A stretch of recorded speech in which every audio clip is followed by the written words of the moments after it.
নমস্কার, কেয়ার ঘরকন্যায় সকলকে স্বাগত। আজ আমি রান্না করব রাজকীয় মাছের ভাপা। ও বুঝতে পারলে না বুঝি? আরে ইলিশ মাছের ভাপা। তার জন্য নিয়ে নিয়েছি 2 চামচ সর্ষে আর 3টে কাঁচা লঙ্কা আর অল্প একটু লবণ। এবার ভালো করে মশলাটা আমি বেটে নিই।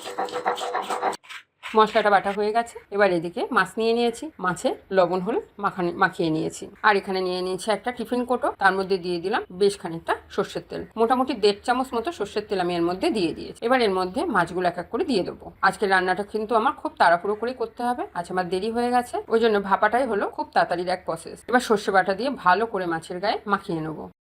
সর্ষেটা আমি একটু শুকনো শুকনো করেই বেটেছিলাম আমার সুবিধার জন্য। এবার এর মধ্যে দিয়ে দিলাম সর্ষে বাটা, যে বাটিটা ছিল ওই বাটিটায় অল্প একটু জল এর মধ্যে দিয়ে দিলাম, আর দিয়ে দিলাম শুকনো লঙ্কার গুঁড়ো, দিয়ে আবার একটু ভালো করে সব মাখিয়ে নিচ্ছি। এবার এর মধ্যে দিয়ে দিলাম একটা কাঁচা লঙ্কা চেরা, আর দিয়ে দেবো কিছুটা পরিমাণে সর্ষের তেল। ভাপায় কিন্তু সর্ষের তেলটা একটু বেশিই লাগে। এখানে আমি আন্দাজ মতো প্রায় 3 চামচ মতো সর্ষের তেল দিয়ে দিলাম। এবার টিফিন কোটোর মুখটা লাগিয়ে দিলাম। এদিকে কড়াইতে একটু জল বসিয়েছিলাম ভাপানোর জন্য, জলটা ফুটে উঠেছে। আমি কিন্তু টিফিন কোটোটা কড়াইয়ের মধ্যে বসিয়ে দিলাম, দিয়ে কড়াইয়ের ঢাকনাটা দিয়ে দেবো। প্রায় 15 থেকে 16-17 মিনিটের জন্য দিয়ে দেবো, আঁচটা একদম লোতে দিয়ে। এখানে 16 মিনিট পরে আমি কড়াইয়ের ঢাকনাটা খুলে টিফিন কোটোটা বাইরে বের করে নেবো। একটু কিন্তু ঠান্ডা হতে সময় দিয়েছিলাম, নালে ভীষণ গরম তো খোলা যাবে না। দেখুন কেমন লাগছে। কি এটা খুব তাড়াতাড়ি খুব সহজে হয়ে যাবে না? খুব তাড়াহুড়ো থাকলে এইভাবেই সব একসাথে মাখিয়ে বসিয়ে দেবে। তাহলে আর রেসিপিটা তোমাদের সাথে শেয়ার করলাম। তাড়াহুড়ো থাকলে আমি ইলিশ মাছের ভাপাটা কিভাবে দিই, তোমরাও যদি তাড়াহুড়োর মধ্যে এইভাবে ইলিশ মাছের ভাপাটা একসাথে মেখে চেখে বসিয়ে দাও, তাহলে নিশ্চয়ই জানাতে কিন্তু ভুলো না। এই সাথে একটা লাইক আর কমেন্টস করতেও